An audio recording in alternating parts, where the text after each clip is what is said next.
For 2 weeks, she was the ghost of the training compound. The one everyone believed had slipped through the cracks. Every missed shot, every fumbled reload, every moment of hesitation was another brick in the wall of contempt they built around her. Her name was Staff Sergeant Mara Keane, and she was failing. But on the day her dismissal seemed certain, a black SUV rolled onto the range. A SEAL commander stepped out. He didn't ask questions. He didn't review her scores.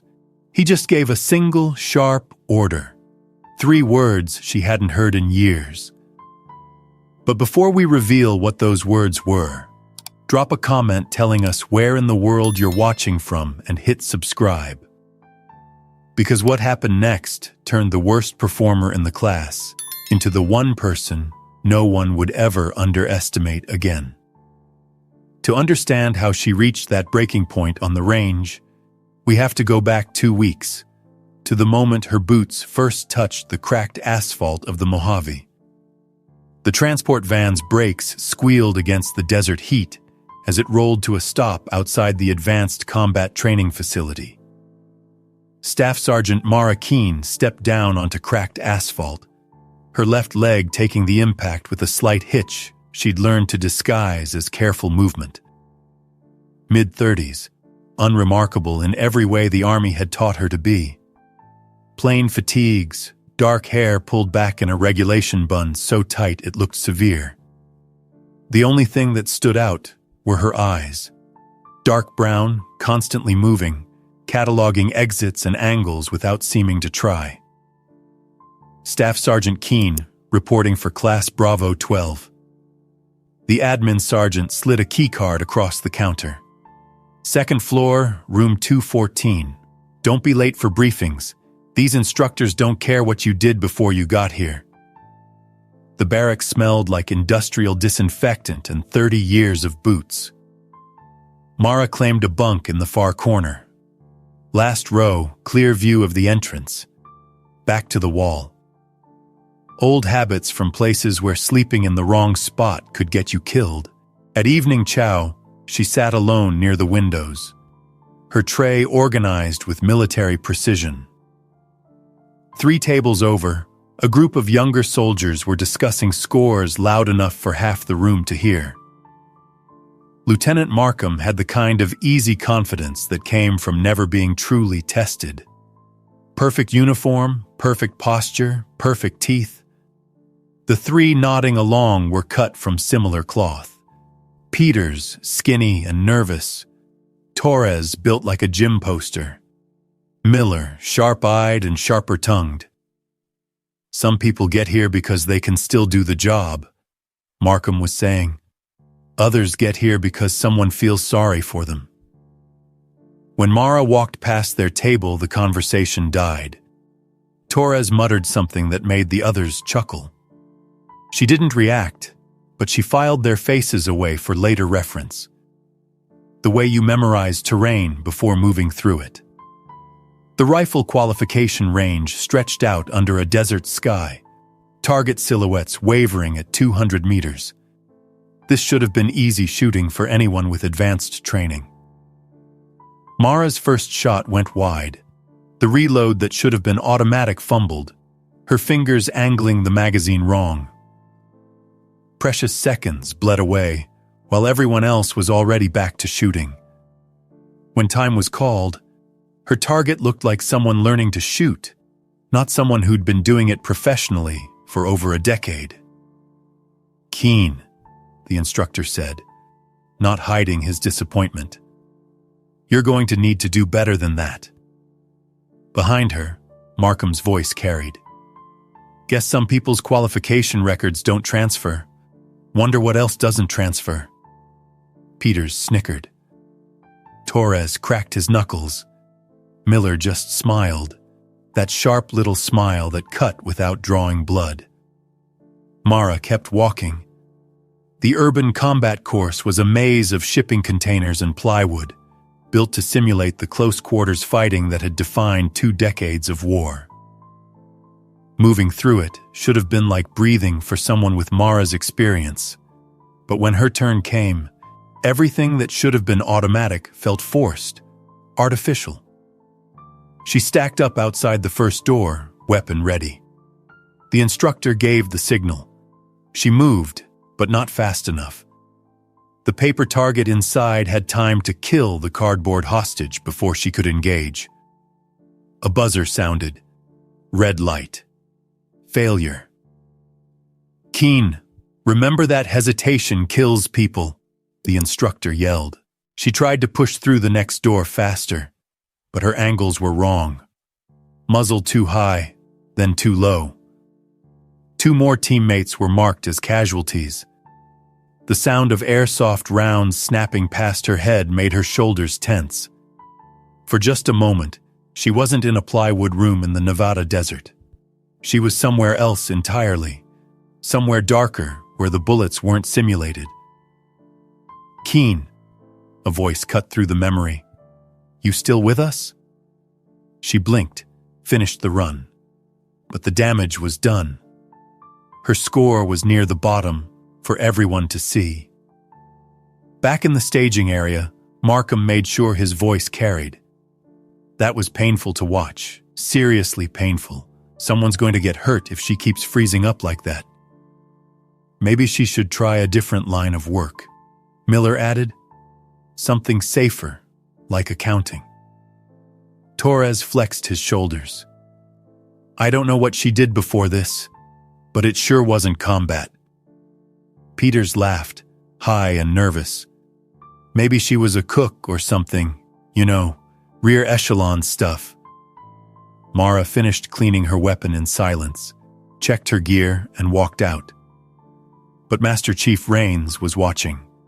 He had been watching since day 1, and what he saw didn't match what everyone else was seeing. Most people saw someone struggling. Rains saw someone holding back. The difference was subtle but unmistakable once you knew what to look for. During breaks, she moved through the base like someone who'd memorized every corner. Her gear was arranged with a precision that spoke of years spent where disorganization could get you killed. When she thought no one was looking, her gear was arranged with a precision that spoke of years spent where disorganization could get you killed. When she thought no one was looking, her hands ran through weapons manipulations, not just with fluidity, but with a terrifying economy of motion, where not a single movement was wasted. He saw discipline honed to the point of art. And then there were the little things. And then there were the little things. The way she positioned herself during briefings, always near an exit, always where she could see the whole room. How she never sat with her back to an open space. These weren't the habits of a rookie. They were the reflexes of someone who'd learned to survive in very dangerous places. Rains had seen enough operators over the years to recognize the type, but he'd also seen what happened when those same people got broken. The question was whether Mara Keane was broken or just dormant. By the end of the first week, the nicknames had stuck. Tourist. Deadweight. They followed her everywhere. The 4 antagonists had made it their personal mission to remind her she didn't belong. The breaking point came during the obstacle course. It should have been straightforward. Over the wall, across the rope bridge, under the wire, just raw fitness and determination. She started well, her time competitive, and then came the flashbang simulator. A sharp crack, a bright white light designed to replicate the sensory chaos of real combat. When it went off, Mara froze. Not a tactical pause, not a moment of assessment, a complete paralyzed stillness, like someone had cut her strings. Her breathing quickened, her eyes wide and distant, staring at something no one else could see. The seconds stretched. 5, 10, 15. Keane, the instructor's voice cut through the desert air. Move! She blinked, pushed forward, but everyone had seen the freeze. Worse, they'd seen what caused it. That night, The whispers were different, less mocking, more uncomfortable. PTSD was something everyone understood in theory, but seeing it in action made them nervous. Markham and his crew were less subtle. "Did you see that?" Torres was saying. "She just stopped, right in the middle of everything." "Shell shock," Miller said with the casual authority of someone who'd read about trauma in a textbook. "Seen it before. Usually means they're done." Markham's voice became cold, losing its usual arrogance. "She's broken," he said, his eyes fixed on the distant range. "And she's a liability. I lost a good man to hesitation like that once. I won't let it happen again. Somebody should tell her before she gets herself or someone else killed." From her bunk in the corner, Mara heard every word. Her expression never changed, but her hands clenched once, briefly, before she turned toward the wall and closed her eyes. The next morning, Master Chief Rains found her on the range before dawn, running through weapon drills in the half-light. Solo practice. Every movement was crisp, professional, exactly what you'd expect. Whatever was wrong with her, it wasn't a lack of skill. The second week began with team-based exercises. Naturally, Mara found herself assigned to Markham's squad.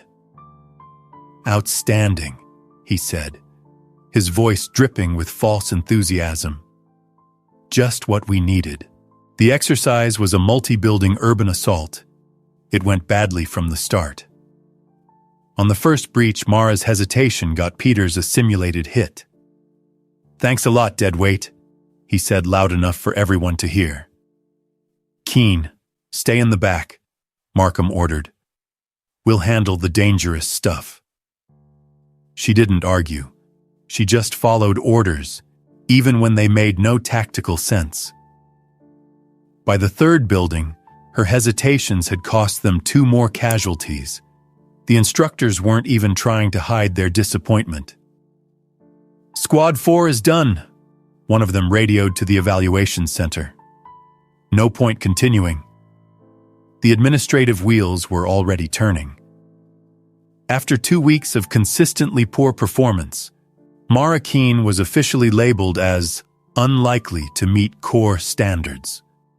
The paperwork for her dismissal was being prepared, with a recommendation for medical discharge. Master Chief Rains fought it, but the evidence was overwhelming. The kindest thing would be to let her go with dignity. The notification came down on Wednesday. Mara had until Friday to pass a comprehensive final evaluation, or she'd be removed from the program. Everyone knew it was a formality, which made what happened on Thursday afternoon all the more unexpected. The black SUV appeared without warning, rolling through the main gate like it belonged there.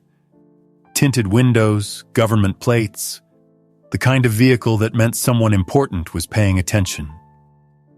It parked near the admin building, and for a moment, the entire training yard went quiet. The rear door opened. A figure emerged. Commander Cole Maddox looked exactly like what Central Casting would order if they needed someone to play a Navy SEAL. Tall, broad-shouldered, with the kind of weathered face that spoke of years spent in hard places. But it was the way he moved that got everyone's attention. No wasted motion. The walk of someone who'd learned to assess threats before they became problems.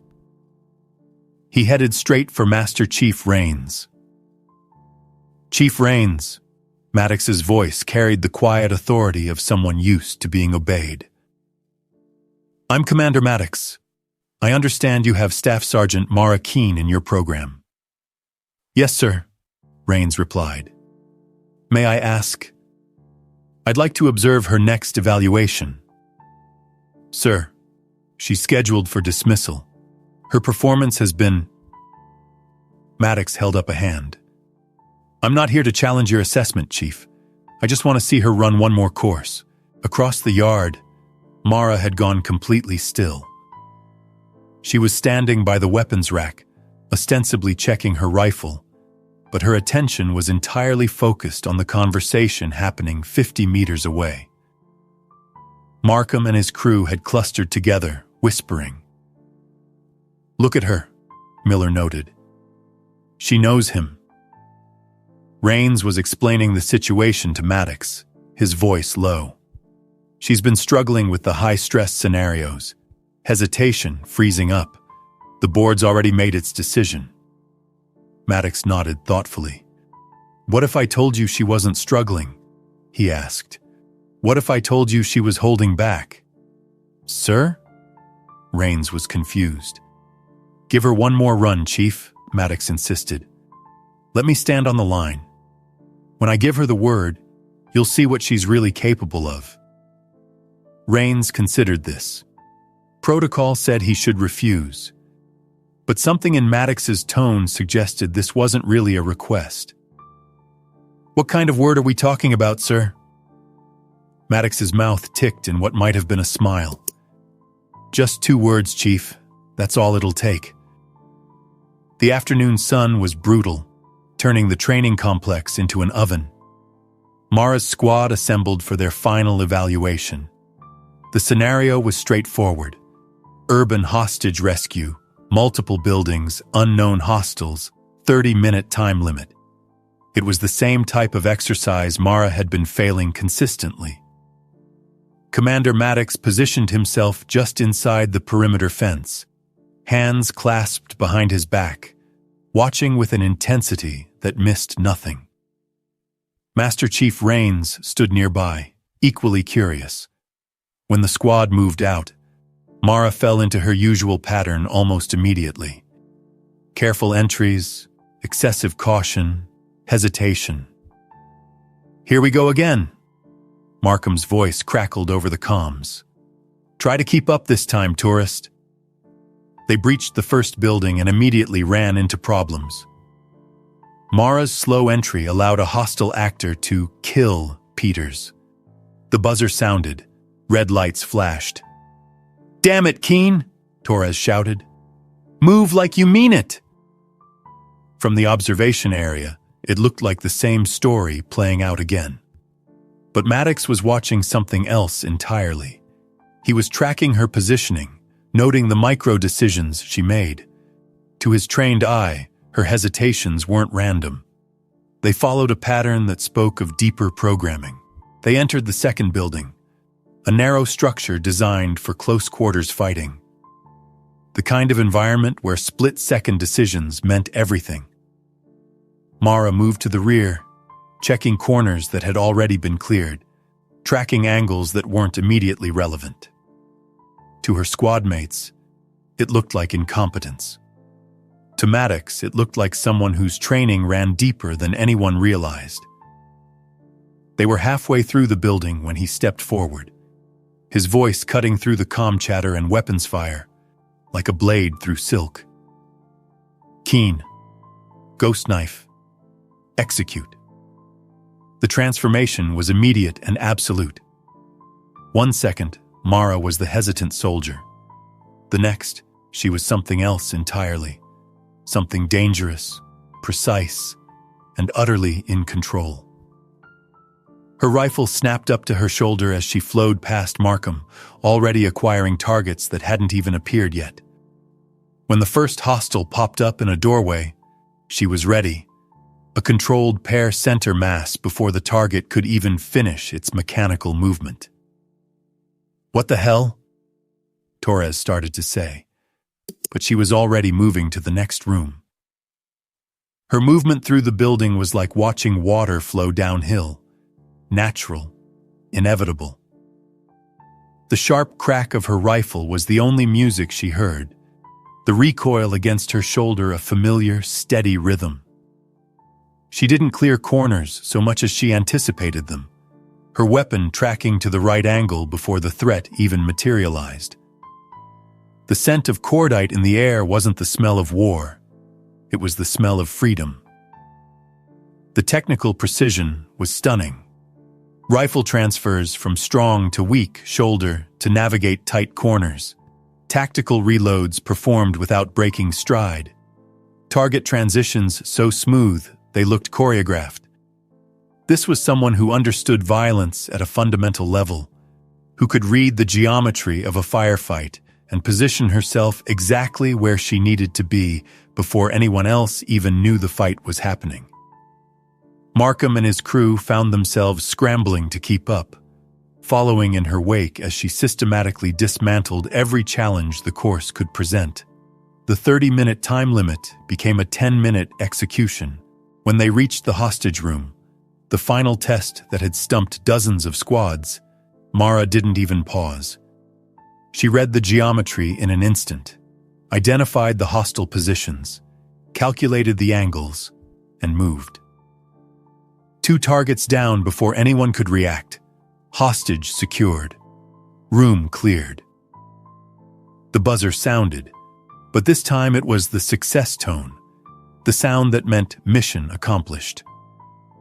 In the staging area, instructors stared at their stopwatches in disbelief, not just because of the time, though it was a course record, but because of the transformation they had just witnessed.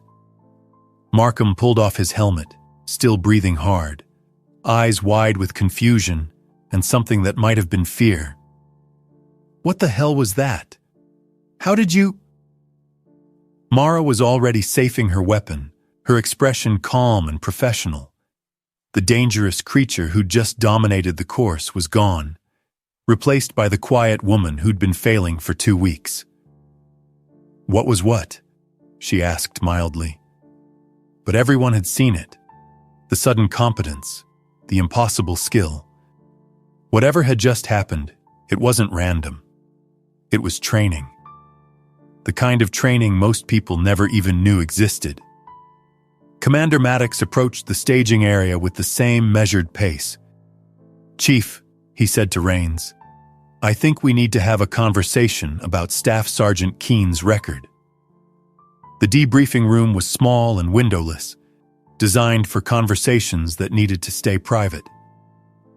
Mara sat at the table, her rifle disassembled for cleaning, while Maddox and Rains tried to process what they had just witnessed. "Ghost knife," Rains said slowly. "That's not in any manual I've read." Maddox leaned back. "Because it's not supposed to be. Classified program, need-to-know basis, small teams, deep penetration, high-value targets in denied areas." "And Keane," he said, his voice carrying the weight of absolute certainty, "was the best part of it. 3 years operating in places that don't officially exist, doing things that never officially happened. Perfect mission record. 0 friendly casualties." Rains looked at Mara, who was cleaning her rifle with methodical precision. "So what happened? Why the transfer to regular training?" Mara's hands paused for just a moment before continuing their work. "Took a hit on the last mission," she said, her voice even. "IED, close quarters, hostile territory, medical rotation stateside while they decided if I was still fit for duty." "The Ghost Knife program requires very specific psychological conditioning," Maddox explained. "Operators learn to compartmentalize, to suppress certain responses until they receive proper authorization codes. It's a safety measure. Keeps them from going operational during routine activities." "Authorization codes," Rains repeated, the pieces clicking into place. "Like what you said on the course." "Exactly," Maddox confirmed. "Without the proper trigger phrase, Ghost Knife operatives appear to be normal soldiers with normal limitations. With it, he gestured toward the window, where Mara's course record was still being analyzed by incredulous instructors. They become what they were trained to be. Rains was quiet for a long moment, processing the implications. He looked at Mara, seeing her now not as a broken soldier, but as a finely tuned weapon that had been deliberately safetied. "So for 2 weeks," he said, the respect in his voice palpable. "She was essentially, what, acting?" Not acting, Mara said quietly, her eyes still on her weapon. Contained. The conditioning isn't something you turn on and off like a switch. It's more like keeping a leash on a guard dog. It's still a guard dog, but it won't bite until someone gives it permission. Maddox nodded. The brass wanted to see if she could function in conventional units after her injury. They thought maybe the conditioning had been compromised, that she'd lost the ability to operate at that level. And had she? Rains asked, though he already knew the answer. Maddox almost smiled. You saw what happened out there, Chief. Does that look compromised to you? The course record stayed on the board for the rest of the program. A stark, undeniable reminder that appearances could be deceiving. Mara's name sat at the top in clean block letters, her time untouched, despite 2 more weeks of attempts by increasingly motivated trainees. The discharge recommendation vanished from her file within hours. In its place appeared a new assignment, Advanced Tactical Instructor, Special Operations Training Command. Not a demotion or a lateral move, but a recognition of capabilities that few people even knew existed. Markham and his crew became notably quieter after the exercise. No more nicknames. No more casual harassment. They had seen something that didn't fit into their understanding of how the world worked, and it had shaken them. Peters tried to apologize one evening, catching Mara outside the mess hall. Look, we didn't know about what you could do. I mean, Mara considered this for a moment. Most people don't, she said. That's kind of the point. But why didn't you just, show them earlier? Save yourself all the grief. Her answer was simple and devastating. Because I wasn't authorized to. The words hung in the air between them, a quiet testament to a level of discipline he couldn't begin to comprehend. Torres and Miller kept their distance, speaking to her only when required. But Rains noticed they'd started studying her technique during exercises, trying to understand how someone could move through a space with such absolute confidence. Markham was the most affected. The easy arrogance that had defined him was gone, replaced by a quiet uncertainty that made him second-guess every decision. He had built his identity around being the best. And then he'd watched someone he dismissed as broken casually demolish every assumption he'd ever made. Commander Maddox departed the morning after the revelation, shaking hands with Rains and offering Mara a brief nod of acknowledgement. No long goodbyes, no dramatic speeches. Just the quiet professionalism of people who understood that some stories were meant to stay classified. But before he left, he pulled Rains aside for a final conversation. She'll probably request assignment to a training command, he said. Teaching, instruction, that kind of thing. Don't try to talk her out of it. Why not? If she's as good as you say. Maddox's gaze drifted out over the desert, a shadow of memory in his eyes. Because people like her have already given enough, he said quietly.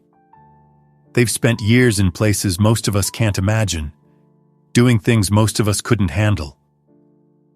At some point, they've earned the right to pass on what they know, instead of having to keep using it. Rains watched the SUV disappear into the desert heat, carrying with it the only person who really understood what Mara Keane had been through. The rest of the program continued without incident. Mara completed her remaining evaluations with quiet competence. Not the explosive skill she displayed during the ghost knife exercise, but a solid professional performance that reminded everyone she was exactly where she belonged. On graduation day, she stood in formation with the rest of her class. No different from any other soldier receiving orders and moving on to the next assignment. But those who'd been there, who'd seen what happened when someone gave her permission to be dangerous, carried that knowledge with them. Some secrets were too important to forget, even when they were too classified to share. Have you ever met someone who seemed perfectly ordinary until the moment they revealed what they were really capable of? Do you think Mara's conditioning, requiring authorization before going fully operational, was a necessary safety measure? Or did it put her at unnecessary risk during those weeks of failure? And what would you have done if you'd been one of those trainees who spent 2 weeks mocking someone who turned out to be one of the most dangerous people you'd ever meet? Drop your thoughts in the comments below. We read everyone, and your insights help shape the stories we tell next. If this story reminded you that the most dangerous people are often the ones you'd never suspect, hit that like button and subscribe for more stories about quiet warriors and hidden strength.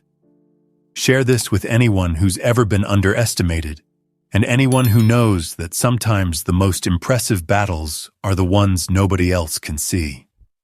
More stories about heroes hiding in plain sight are waiting on your screen. Watch those next, and we'll see you tomorrow with another story that proves appearances can be deceiving. Until then, remember, the greatest victory for a warrior isn't just winning the battle, but earning the peace that comes after. The peace to finally put the weapon down and teach others how to be strong.